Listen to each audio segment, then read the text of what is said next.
Libya's warring sides pull out of Geneva peace talks. UN assures talks would continue after both sides announce end of their participation. The announcement is the latest blow to the UN efforts to end an almost year-long offensive by Haftar's forces aimed at taking the capital Tripoli. Representatives from Libya's warring sides have suspended their participation in United Nations-sponsored peace talks aimed at bringing an end to more than 10 months of fighting.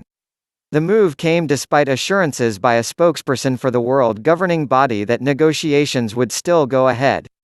Ameda Aruma, who leads the Eastern Side's Geneva Committee, said on Monday his faction's refusal to take part in the negotiations is due to the UN's approval of only 8 of 13 names his side put forward for the delegation. Later, the internationally recognized Government of National Accord (GNA) in Tripoli said it would not take part in the negotiations until progress was made on military negotiations. It is in light of conclusions from military discussions that the High Council would decide to take part or not in political dialogue, the Tripoli government's High State Council said. The development came just hours after the UN Libya mission said in a statement that senior military figures from both sides agreed to submit a draft ceasefire agreement to their leaderships before meeting again next month. The UN had planned to bring together legislators from both sides of Libya's conflict on Wednesday to end the fighting over Tripoli as part of a dialogue that encompasses military, political and economic strands. A spokesman for the UN support mission in Libya UNSMIL said on Monday that the political dialogue would still take place. The Libyan political dialogue will go ahead as previously scheduled, on the 26th of February, Jean El Alam told reporters.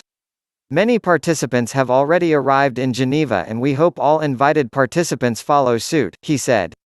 Khalid El Mekri, a member of the GNA-affiliated High State Council, said authorities in Tripoli would not be bound by the outcome of political talks if they went ahead, before knowing the military dialogue's conclusions.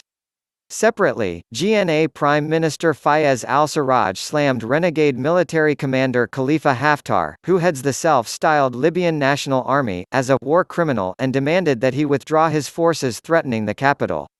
The entire world has been able to see the escalation in hostilities and attacks against the capital Tripoli since April 4, 2019, GNA Prime Minister Fayez al-Sarraj told the UN Human Rights Council in Geneva on Monday.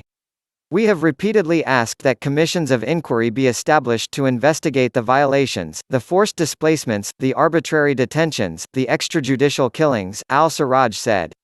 The government, which nearly walked out of the Geneva talks last week, blamed Haftar's forces for shelling Tripoli's port shortly after the negotiations got underway. Al Jazeera's Charles Stratford, reporting from Tripoli, said the UN's mediation efforts had failed to win the buy-in of either side. All evidence would suggest they have come to very little, if anything, he said. The UN said it handed what they described as a draft agreement to both sides.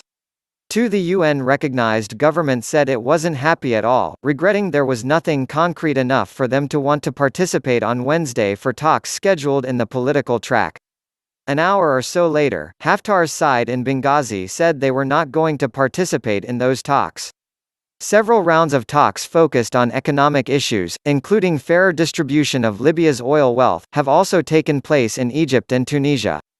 UN envoy Ghassan Salami, who was scheduled to meet al-Sarraj later on Monday, has said the political discussions would go ahead despite the hostilities on the ground.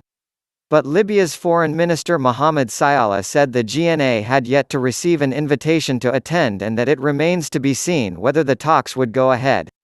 Libya has been in turmoil since a 2011 NATO-backed uprising killed longtime leader Muammar Gaddafi, with rival armed factions still vying for power. In the latest outbreak of fighting, Haftar launched an offensive on Tripoli last April. But after rapid advances, his forces stalled on the edges of the capital. The fighting has killed more than 1,000 people and displaced some 140,000, according to the UN.